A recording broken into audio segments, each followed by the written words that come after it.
host.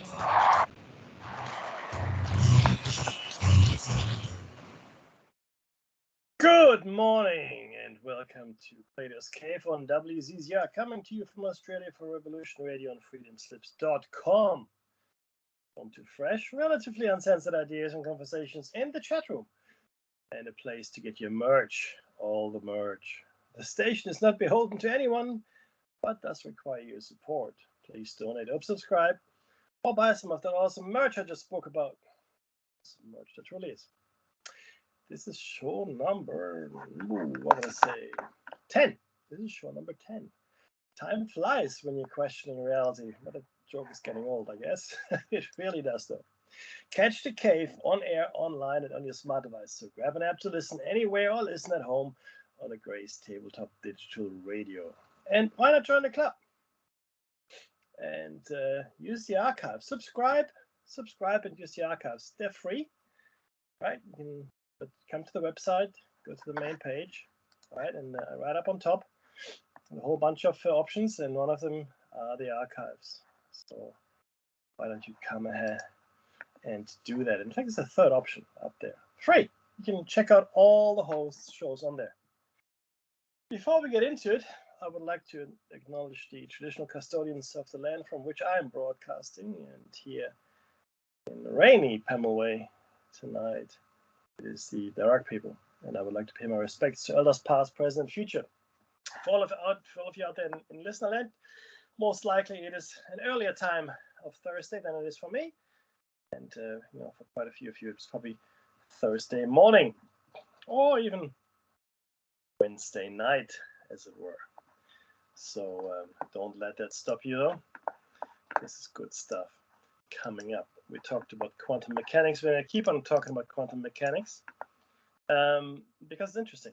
It's interesting. It offers us a certain insight into our existence, our world. We spent some time discussing, specific aspects of quantum mechanics, entanglement. We learned about the 4 different ways of entanglement, and clearly the secondary being, I guess, the most popular, the most easy to achieve. Okay, but so what? So what? Why do we look at this? What's the point?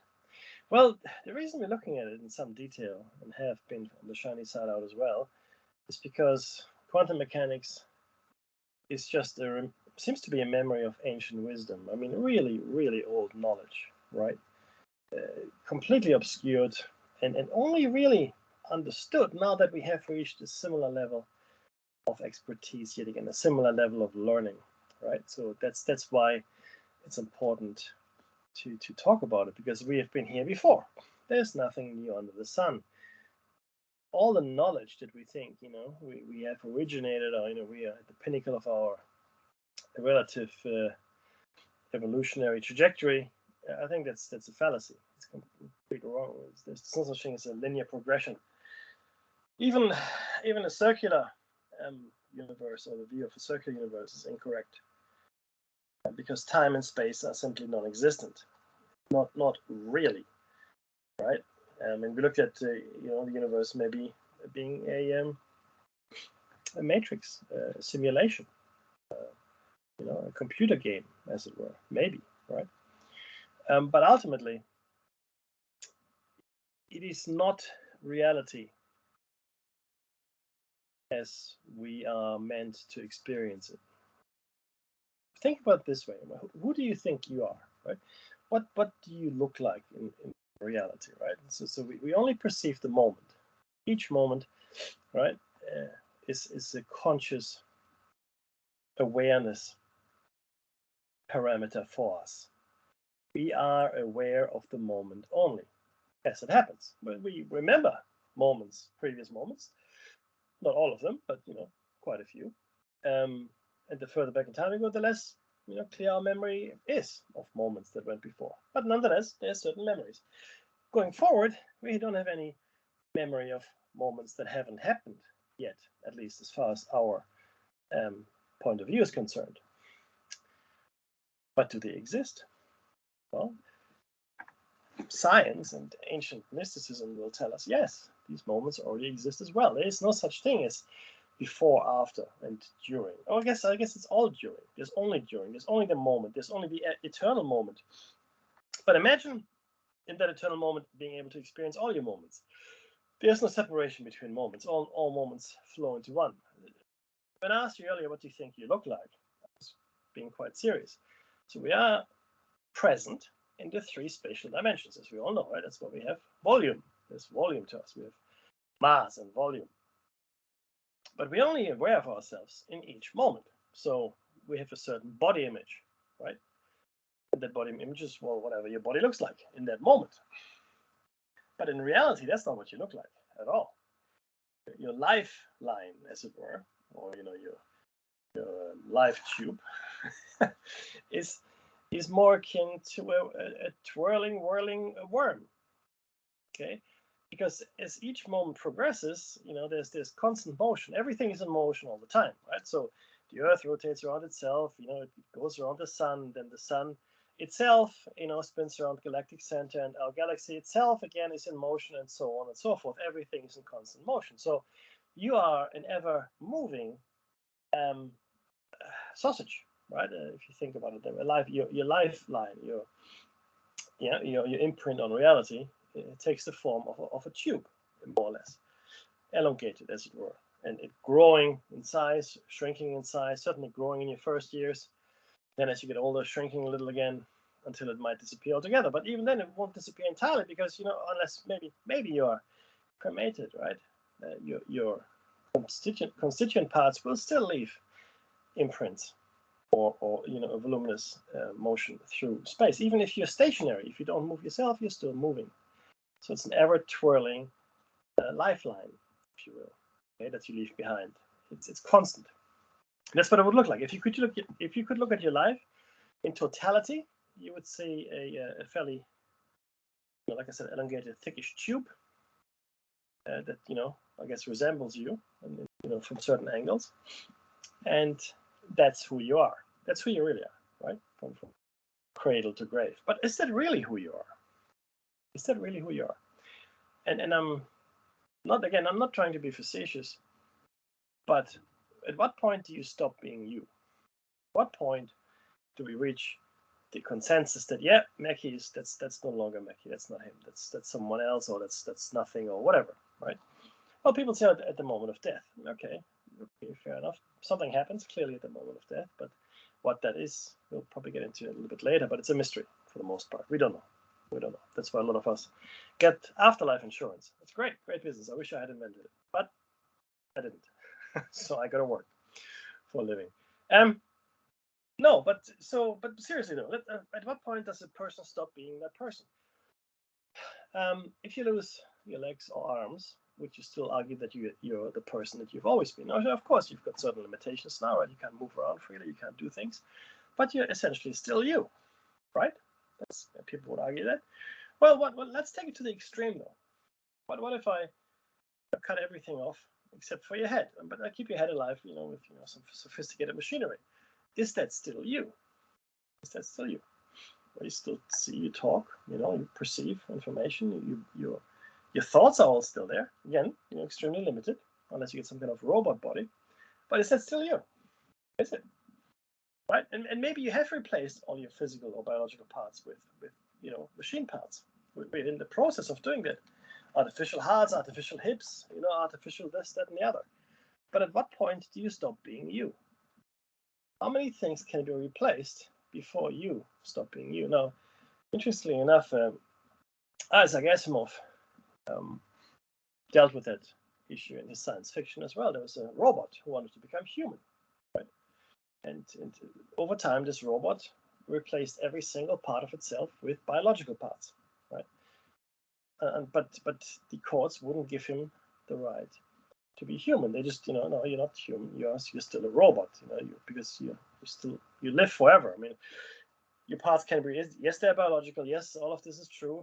And for all intents and purposes, you're mostly human, but your brain is still a positronic brain, because again, Isaac Asimov, his robots had positronic brains, which are very equivalent to ours, like true AI. I'm talking true AI, right? But then he decided, this robot, that he would limit his lifespan. But then also die, age and die. That's what he said he would do. And at that point, the courts accorded him the right of being human, because he also had a limited lifespan now. So he is now also human, or registered as such, or recognized as human. That's how the story went, at least. But what about the other way, though? Right? You're born a biological entity, and slowly over time you replace your parts with artificial parts. Might start, with a knee replacement, hip replacement, maybe your teeth, right? Maybe your arms, your legs, replaced with stainless steel and other prosthetics, and on it goes. Maybe you get artificial heart, maybe artificial lungs, and as we go on in time, in science and technology advance beyond our wildest imagination, I think we can replace the entire body, all of it, including our blood and other fluids, up to the point maybe when we reach the brain. Okay, so maybe the brain is where we are. So what if you were to map the brain as perfectly as it is, and then transfer all the contents of the brains into an artificial structure, an artificial brain. So there's the brain, all the neurons are firing, we're transferring all the information in the brain, in your brain, all the activities and all the neural pathways perfectly. Now we can't do it today, right? But we transfer it perfectly in some future, time into an artificial brain. So your human brain is now gone, and you reside inside an artificial construct. Is that still you? Is it still you? What happened to your soul? Is there a soul? Right? We're getting into some really deep and very difficult discussions here. At what point do you stop being you? How much of you can you lose before you're no longer you? Right? Now, again, this is assuming that we can do all of this perfectly, right? We can perfectly transpose our brain or our mind into an artificial structure. That's the theory. We can't do it today, but maybe one day we can. But I believe there's more to us than the physical, than the biological, than the electrical, neural activity, even more than that. I think there's this. The best way I can express this: think of us, or of yourselves, really. Think of yourselves as a four-dimensional shadow of a high-dimensional being. So you're a three-dimensional body, right? Or four-dimensional if you take duration into consideration. You get this three spatial dimensions into the dimension of time, right? Through which motion is somewhat limited, or seemingly so. That casts a shadow. Each moment that you get a strong light source, there's a shadow. That shadow is not you. You make that shadow, right? So, and that shadow is completely two-dimensional, right? There's no depth to it. It is simply a blocking out of light, and it is a pure two-dimensional shape, right? It is made by your body, right? So it is your shadow, right? But what if our body, our existence, were a shadow of a higher dimensional being in this particular reality, right? So we're here, and obviously, as you look at the shadow, it's not even close to resembling who you are as a person. I mean, it has your rough shape, right? There's the outline of the arms and the head. You can see all the outlines, it's all there, right? I mean, with the right light, it might even be roughly the same size as you, right on the ground. But it's nowhere near you. It's not what you are at all, right? It is just an imprint that is made by your body by blocking the light. What, again, if that very same principle applies to us on a higher dimensional setting? Except we don't know that. Now, you could argue the shadow doesn't know the nature of its existence either. The shadow doesn't have any great self-awareness that we're aware of. But maybe the shadow thinks, oh, I'm an independent creature, right? The shadow moves around seemingly of its own volition, right? And and sometimes there's more than one shadow. So just the way a shadow's life would unfold is there's a strong light and the shadows feel strong, and then there's several light sources. There are multiple shadows, but it's just part of its life cycle. It's just what happens, right? Ahoy, batsman! And then at night, maybe when there's no light source, the shadow maybe sleeps, right? It's gone. It's no conscious shadow, right? But it is completely unaware that we actually are moving around, right? And it is a reflection of our movement. So the shadow is not independent. It doesn't have its own volition. right? It is a complete slave to whatever we do, right? Again, translated to a higher dimension. We are the slaves to our higher selves in some ways. But in my opinion, we're no longer connected to those higher selves in a conscious way, right?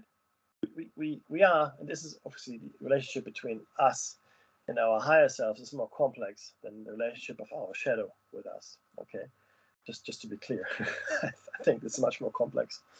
But what if that were true? Right now, the shadow is extremely limited compared to us, and we are extremely limited compared to our true form. Right? So we leave an impression in space-time, and this is what it looks like. But imagine if our bodies, right, such as they are a mere shadow of our true existence. A mere shadow, and all we think we do and achieve and accomplish, a mere shadow of our true capabilities. I'd like you to think about that for a second. Okay? And on this higher plane, and I'm not even talking about, multidimensional. When I say higher plane, completely removed from the four-dimensional world we inhabit here, right? Completely removed from that, and completely removed from the multiverse, as we discussed on Tuesday, right? So this universe, this multiverse even, is a prison in which we find ourselves, or part of ourselves is here. And again, the way that our biology is figured in this space, maybe even manipulated by whomever runs this place in a certain fashion, like I outlined before, is a poor reflection of who we really are. Some approximation, but not really. Sort of, kind of, like a shadow would compare to us, right? Only I think the gap, the rift, the distance between us, like us, and our true selves is much, much greater. The gulf, as it were, than between us and our shadows in this existence. Okay, I think we are well beyond the simplicity of a shadow physical body relationship. I think we are multidimensional creatures, and we simply cast a four-dimensional shadow here to this reality. But this is a reality that's manipulated, and it keeps a fairly large chunk of us here, and it limits the rest of us, I believe. Okay, in a way, think of us as being strapped down in an iron lung. Right? We still cast a shadow, obviously. Then the shadow is dormant. It's limited in itself because it doesn't move around too much, right? Because the body that is actually casting the shadow isn't moving. And I think that maybe this might be similar. Think of a multi or higher dimensional being stuck in a swamp, right? And we are stuck in the swamp bit, parts of us anyway. And I think and again, this is not the body that's stuck. It's the essence of us, the energy, the chi, the soul, the ka, whatever we're gonna call it. And that's why I talked about who are we really, right? And I think it's that soul, that is the only true connection, the energy. Soul isn't an elegant word. It's loaded with Christian connotation. That's not my intention at all. But for want of a better word, your essence, right? This is the only connection to the real world. I mean, this rest here, the physical body, is not. Right? It might be an accidental manifestation, but certainly shaped in such a way that our biology also extremely limits our abilities. I mean, why look forward? Have you thought about that? Why do we look forward? What's the point? I know I spent a lot of time talking about it, so I don't want to necessarily belabor the point here, but I don't see the point. What's the point? I mean, look at us. 2 legs, 2 arms. We just barely managed to walk upright. Right? What's the point of that anyway, right?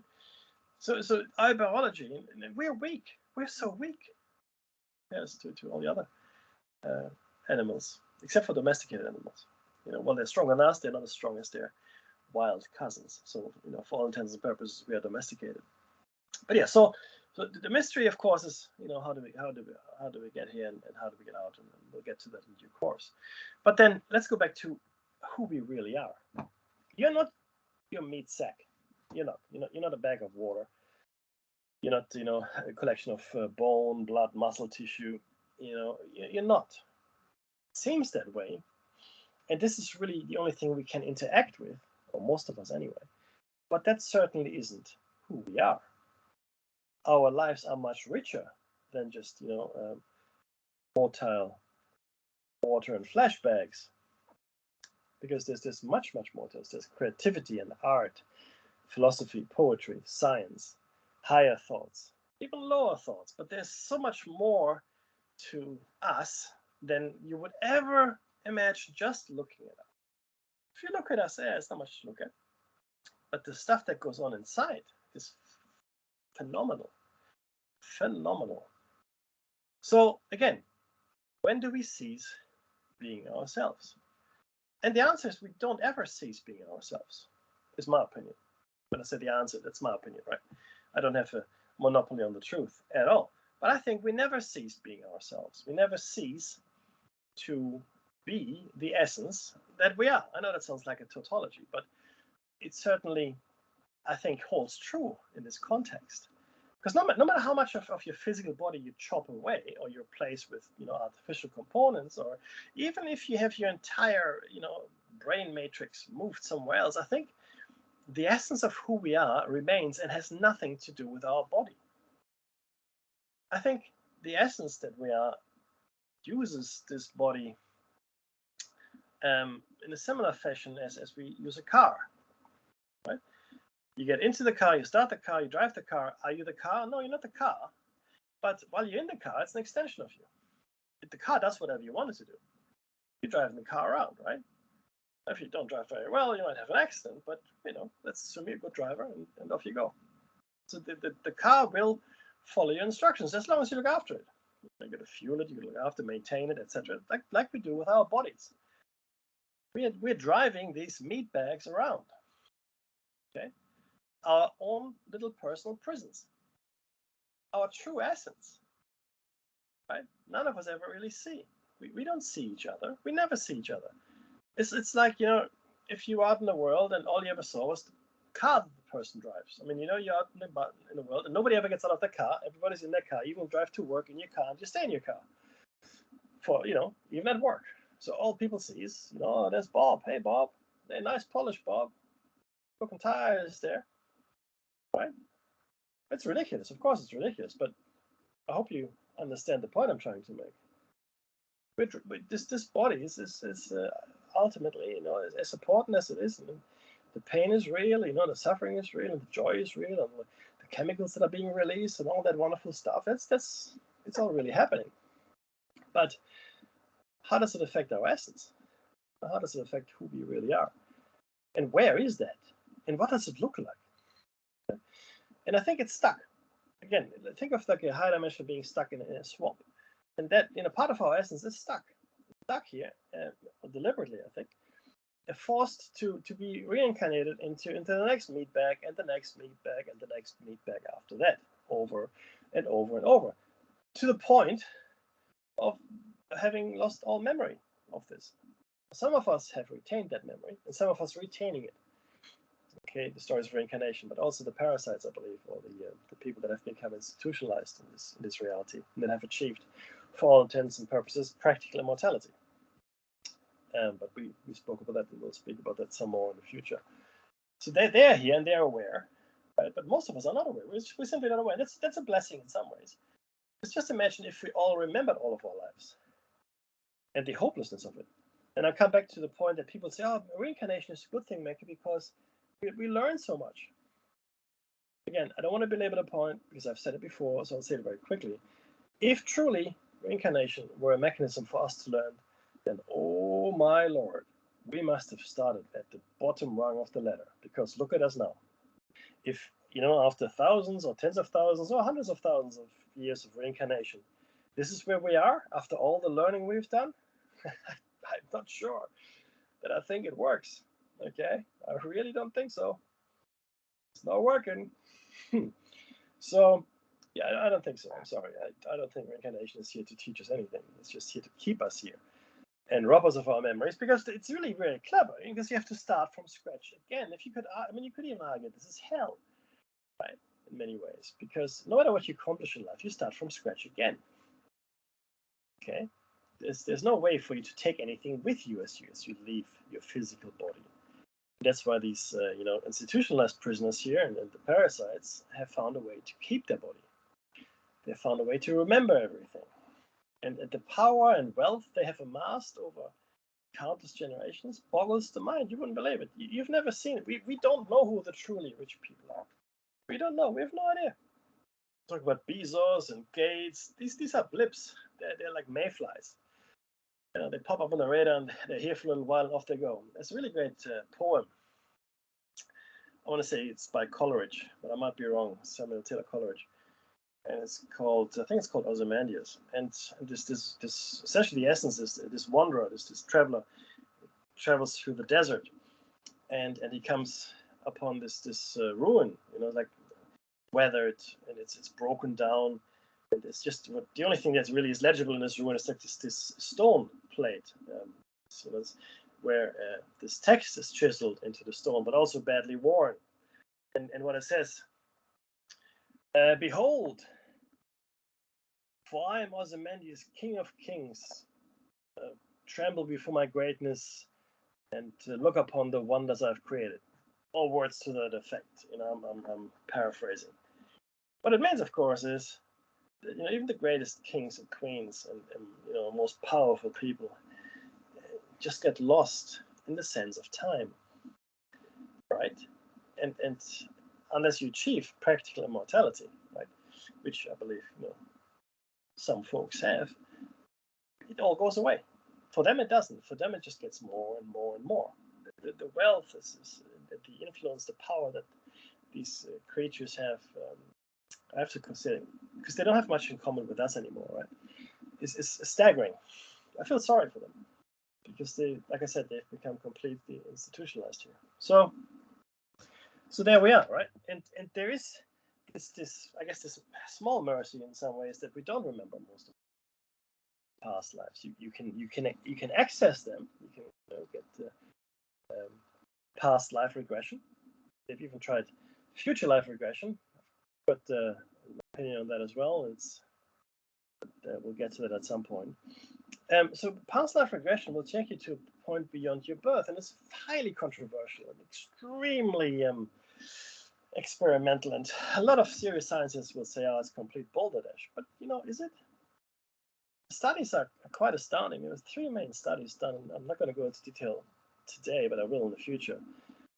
And one of the researchers, she went into the field of reincarnation and reincarnation research to disprove it. She was a complete non-believer. She said it's all nonsense. It's like I said, balderdash. How could that be? How could that possibly be true? And she was completely turned around on that. She did a 180 and became believer is maybe the wrong word, because she says she knows it's real. She doesn't believe it's real. She knows it's real, and she's done some extensive studies, which I will share with you as well. And again, if you've listened to the Shiny Side Out, you probably would have heard it. If not, you can always check us out on the various platforms. But so there we are, right? Reincarnated, losing all our knowledge, and not really learning anything ever. Just being reincarnated into another life. See how well we do this time. What can we do in this lifetime, and on it goes. But why then are we here? I spoke about the double slit experiment, and I think by now everybody knows what that is, right? We all know what the double slit experiment is and how it all hangs together. I want to focus on the quantum decoherence part of it. So this is when everything collapses, all the probabilities of the wave function collapse into the one outcome, the one measurable outcome, and it is only collapsing because we are measuring it. Okay, I think on that we can all agree. Collapses, it decoheres, the quantum wave, because we're measuring it. Now, when we say we look at it, that's an inelegant way of putting it, because we're not actually looking at it, we're measuring it. We're looking at the result of our measurements, right?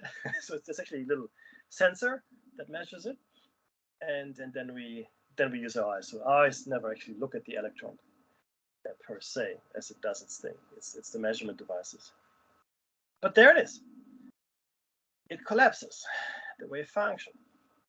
It decoheres into the one reality, or at least the one observable reality that we're in here, right? scientists believe that all the other outcomes of the quantum probability wave function are also real. We can no longer measure them, though. So we are no longer in that probabilistic quantum state. We have made an observation and we are rock solid on it, and that's where we are. All the other probabilities have simply fallen by the wayside. They still exist, we just can't measure them because we've measured the one outcome that we did get. Okay, and we do this every nanosecond of our existence, in my opinion. And this is really the reason we're here. We're here so this reality can exist in its multiversal format, of course, as well. Because I do believe it's a lot more complex, our existence here, than we would like to believe. There's not just this one world, there's this one prison, but I guess the nature of and this really speaks to the higher dimensions as well, I guess. In order to contain it all, it had to be a multiversal prison. Okay, the black box. And I'm talking about the four-dimensional multiversal prison, where again, 3 spatial dimensions and then the dimension of time or duration, without which spatial dimensions would be completely meaningless in this our context. And you slip between these multiverses all the time. I believe that's a thing that happens all the time. We just don't notice it. Next time something is odd in your life, just think about it for a second. Just try to stay with it and think about, well, hey, I'm pretty sure I put my book over here. What happened? Oh, hey, no, this didn't cost that much. Or, oh no, Bob didn't live here, or whatever, right? Whatever is, and I know your natural instinct is to go, oh, I probably misremembered it. Or if someone comes to you and says something, oh, you're misremembering it, George, right? Clearly, can't be the case, because that's just crazy. But do spend some time if there's something there that doesn't sit right with you. I mean, of course, there's a name for it. It's the Mandela effect. But the Mandela effect existed before Nelson Mandela, I can assure you. Right? And there's stories of people having slipped between the different multiverses. Some had longer slippages, some had shorter slippages.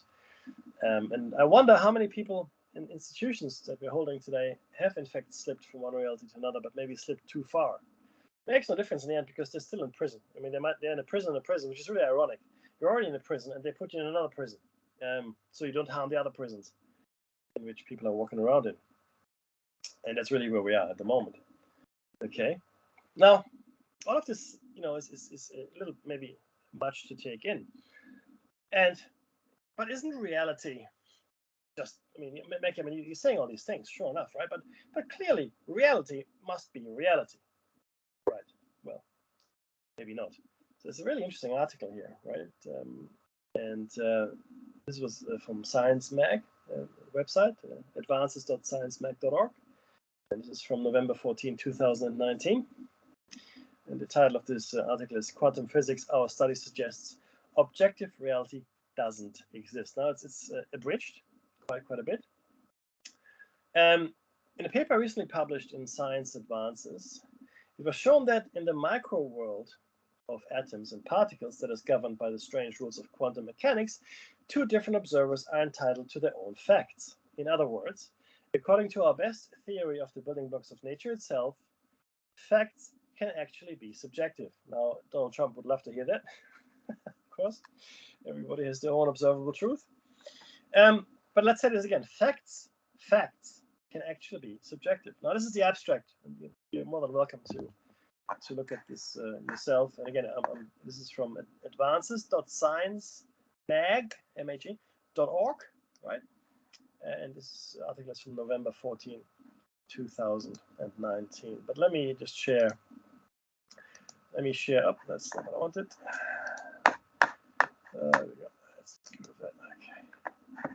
Okay. Let me share with you the abstract here, though. Okay, so the abstract is: the scientific method relies on facts established through repeated measurements and agreed upon universally, independently of who observed them. That's the basic of science, physical science, right? You measure something, okay, you repeatedly measure it, in fact, and then everybody will agree with you. Yes, that's reality. If you've measured it, excellent. We can repeat it anytime we want. Whatever you did, we also can do, and therefore you're correct, and it is what it is. Wonderful. Now, in quantum mechanics, the objectivity of observations is not so clear. Most markedly exposed in Wigner's eponymous thought experiment where two observers can experience seemingly different realities. The question whether the observer's narratives can be reconciled has only recently been made accessible to empirical investigation. Through recent no-go theorems that construct an extended Wigner's friend scenario with 4 observers. In a state-of-the-art 6-photon experiment, we realize this extended Wigner's friend scenario experimentally violating the associated Bell-type inequality by 5 standard deviations. If one holds fast to the assumption of locality and free choice, this result implies that quantum theory should be interpreted in an observer-dependent way. What that means is reality, based on the quantum level, depends on the observer. Okay? Unless, of course, there is no locality and there is no free choice. So reality is not that real. What? That's just crazy talk. Now, I'll share more detail around some of this as we move forward. But quantum mechanics is now very much putting us on the back foot as far as our understanding of reality is concerned. We really don't have a good grasp on what reality actually is. Okay? And hence, these notions of maybe we're living in a simulation, maybe this is a holographic universe, maybe it's something else entirely. Maybe it is, in fact, Krishna's dream. Is it Krishna's dream? That was a Hindu godhead whose dream we're all part of, right? Or maybe we're the dream of the great Buddha. Or maybe we're the itch between the toes, of a hyperdimensional being. I don't know. But what I do know is that we do not understand where we live. We do not understand the totality of our surroundings and existence. We've got pretty good handle on some of the local stuff. We do, we're here on this planet, breathing air, building houses, right? That's pretty good. But the deeper meaning completely escapes us. Well, some of us. Again, if you look to the ancient peoples, if you look to some of the native wisdom, which is again tens of thousands of years old, they will tell you, no, of course it's not real. We've known it's not real. We know it's not real. You think it's real, but that's your problem, right? It's not real. It's a dream. Your dreams, on the other hand, they are real. Okay? Your dreams, absolutely real. Right. So that sounds a little scary. Sure, yeah, it does. But nonetheless, it's a thing. Now, I recently read an article, and this is from February 8, 2021, and the title of the article suggests, this is from the spaceacademy.org website, physics suggests our dreams could be glimpses into alternate dimensions. And I love it when science catches up with my imagination. Because like I said to you, right, if we truly are living in a multiverse, right, then everything you're reading, every movie you're watching, every story you think you're making up, you're not. It's not a movie. It's not a fictional account of anything. It's not a story that you made up. It's a matter-of-fact description of somewhere else. Every single piece of literature that we have, every single movie, every single poem, every single thing that imagines an other place is actually just reporting on that other place, right? If we truly are living in a multiverse, there's no such thing as fantasy or imagination.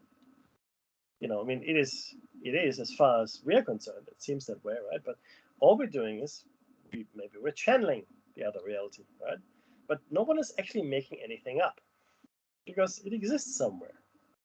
I know that's a lot to take in, right? But that's the nature of the multiverse. And I haven't even started on the higher frequency, the higher dimensional spaces. where we can't even conceive of what is going on. We can't possibly imagine what's going on there, right? And things like infinite and eternal might actually be meaningful, right? We might actually understand those terms fully. Like if I say to you 10, chances are that you've got a pretty good idea what I'm talking about. Or I say 5 minutes. Again, you've got a pretty good idea what I'm talking about. If I say infinite or eternal, understanding probably goes out the door. I mean, abstract, yes, we can talk about it until the cows come home, but we don't really understand these terms. We don't know what they mean. Right? Oh, it's big. All right then, yeah. I guess it is. Right? Which brings me back to our true nature. So who are we really? Okay? I believe we are beings that can understand these terms. And because we are just shadows of our actual selves in this reality, while we can name them, we don't understand them. Right? And it's these limitations are very, very clear to me. And I don't care what else we're going to do and how much further we're going to develop in this particular reality matrix. I don't think we will ever be able to fully understand these terms, these abstract terms, infinite, eternal. It means nothing. It actually means nothing to us. They're just words which have no meaning, no real meaning attached to them. 10 has a real meaning. 10, I know what 10 is. That is 5 minutes. I understand 5 minutes as as a concept as well as a real measure. I know it. I know it. Infinite, eternal, no. Yet we have the terms. Therefore, for me, they are the shadows of the actual thing, and we are the shadows of our own selves. And so we don't understand the actual things because we haven't got the capacity in this world, in this reality. We just don't. So, how can we possibly escape? Again, I've mentioned the pineal gland. We'll get to some of that in future shows. But ultimately, it is really a question of how much you want to get out. I mean, do you really believe that we're trapped here? I mean, you have to first believe that we are truly trapped, and that all this that we see is just an illusion. It's real enough in the context of where we are. Okay, we are physically here. That is true, and it is a reality that moment by moment, nanosecond by nanosecond, or to the point, Planck moment by Planck moment, is brought into reality by us being here. So it's real enough. It's real enough. And again, I want to say this as well. Our essence, soul, ka, chi, whatever, is suffering by being here, by being exposed to these gross matter circumstances. We are taking damage. I don't think the damage is irreversible, but we are taking damage. I do believe that the institutionalized beings that have achieved practical immortality are damaged much more than we ever could be, simply because they are in it all the time. They don't have that little mercy of forgetting or not remembering past lives. They remember all of it. And that's, I think, I'm not sure, it's a chicken and egg thing. Did immortality come before institutionalization, or did institutionalization come before immortality? I think in the dim and distant past on this planet, or maybe a neighboring planet, or another planet altogether, we, or creatures like us, beings like us, achieved practical immortality. And when they did themselves the greatest disfavor, or disservice, I should say, by accepting it, by doing it, by becoming practically immortal. Because that anchors them in this reality more than anything else could. Right? If you want to live here forever, you have committed yourself to this reality. You saying, yes, this is where I belong. I want to be here forever. And I don't think they're now, after all this time, I don't think they're able to leave, even if they wanted to. I don't think they could. So they're terrified.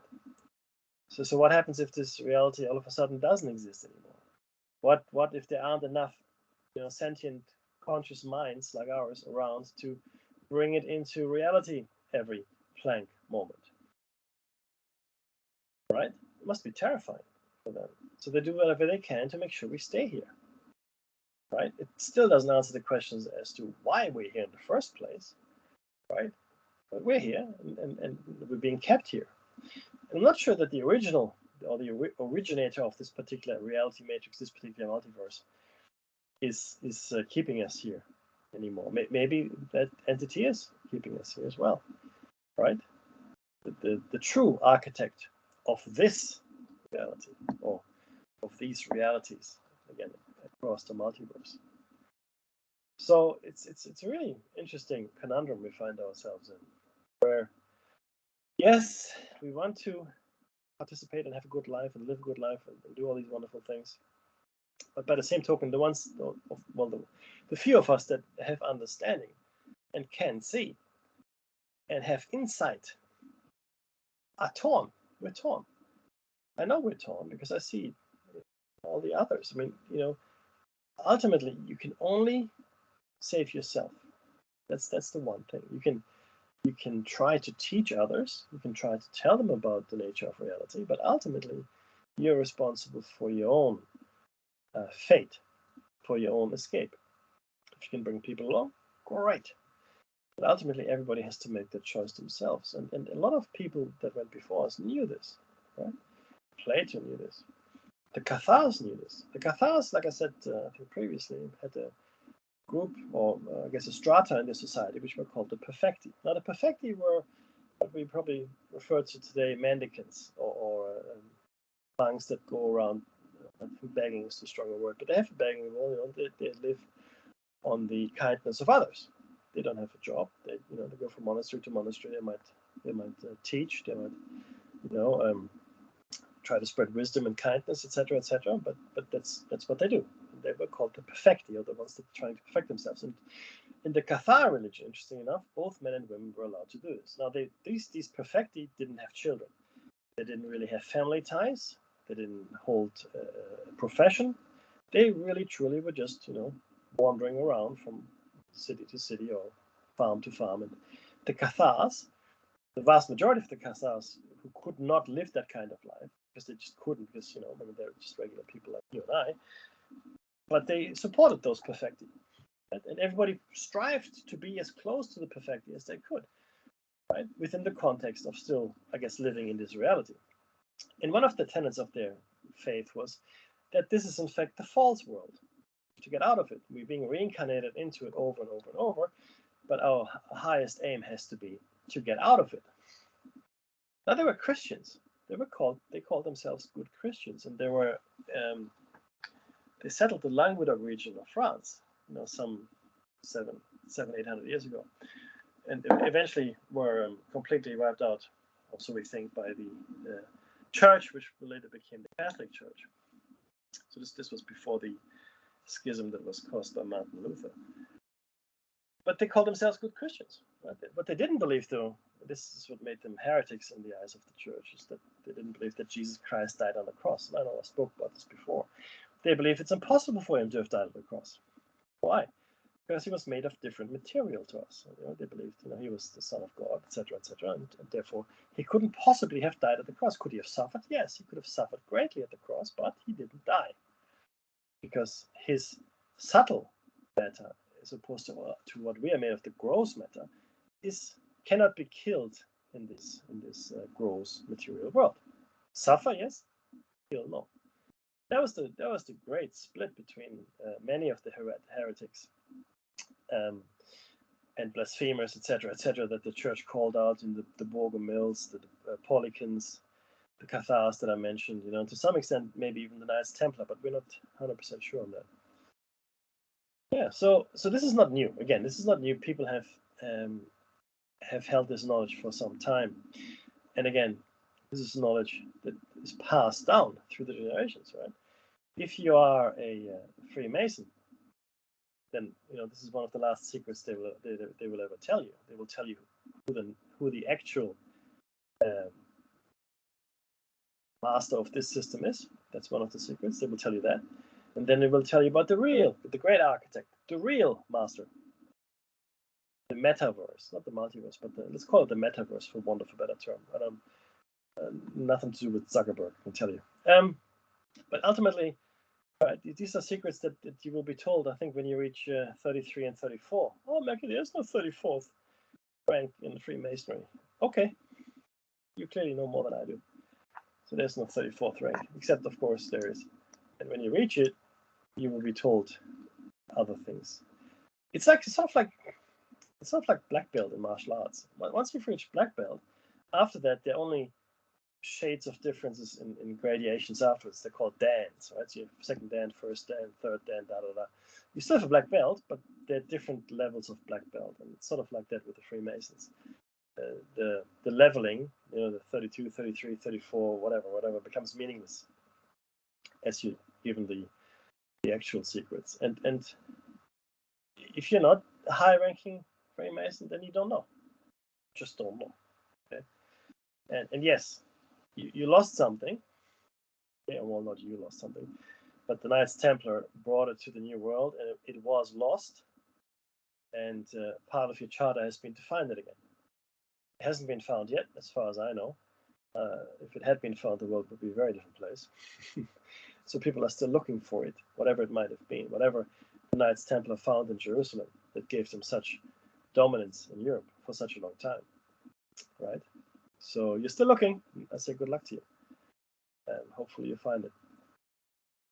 And we're also stuck because we have been taught and told all the wrong things from birth. We're told a fictitious mythology, a narrative that is plainly wrong. If you look at even just within the context of this reality, look at the scientific findings, look at the archaeological findings. There were civilizations before this one that clearly achieved a lot more than this particular civilization. Okay, and oh no, it can't be. That's not true, Mackie. How could you say this? Well, it's as plain as the nose on my face. The megalithic builders, the stories, the myths and legends that come down to us, open sesame. It's a voice-controlled door. It's a voice-controlled door. We have them now. Not magic. Okay? Flying carpet. I mean, if you put a couple of drones on a carpet, it'll fly. Probably different technology was used back then. But the point is, all these fairy tales and myths and legends we're told about, we look at them with a scientific or modern eye, they're all completely, normal. They can be explained. We're talking about meta conversion. We're talking about post-scarcity societies, right? We're talking about printers, like 3D printers, but in the future we're talking about printing organs. If we can print organs, we can print food. Right? There's stories of tables that fill themselves with the most delicious food just in front of you. If we can convert energy into matter, right? Maybe we can, right, one day. Then why not? It's all scientifically possible. Like Arthur C. Clarke said, any sufficiently advanced technology will appear as magic. I believe that very strongly. Okay, and we have these legends. We have these physical artifacts. We've got things in stratas of the earth.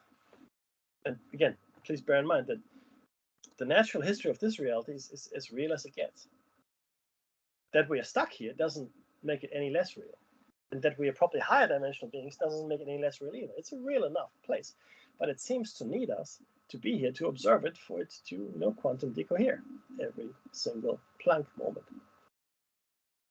But we have these artifacts. We've got human bones and layers millions of years old. We've got artifacts in layers of the earth millions and millions of years old. A lot of those have disappeared now, and only the reports have survived. And again, Michael Kramer did a brilliant job curating those for us and bringing it into a book for us to enjoy. Forbidden Archaeology, again, if you haven't read it, I highly recommend that you do. right? So this has been going on for a long time, and Hindus will tell you, yeah, hundreds of millions of years. Look at the king lists of the Egyptians, but even the Babylonians, right? The Sumerians. You look at the lists, the time before the flood, when the gods walked with us, the time before time, where kings or god kings ruled for hundreds of thousands of years. Remember what I talked about? Practical immortality? They achieved it. Of course they were gods to us. I think our ancestor races were extremely long-lived as well, right? And something that changed recently. But, it's certainly something to ponder. There's the music. Please don't go away. Mitchell Bubb is coming to you with his unforgettable morning show. Awesome show, that is. Mitchell Bubb. So please stay tuned for that. Donate if you can. And please tune in on Sunday to the Shiny Side Out. And next Tuesday to the cave. We're going to talk more about this stuff. Peace.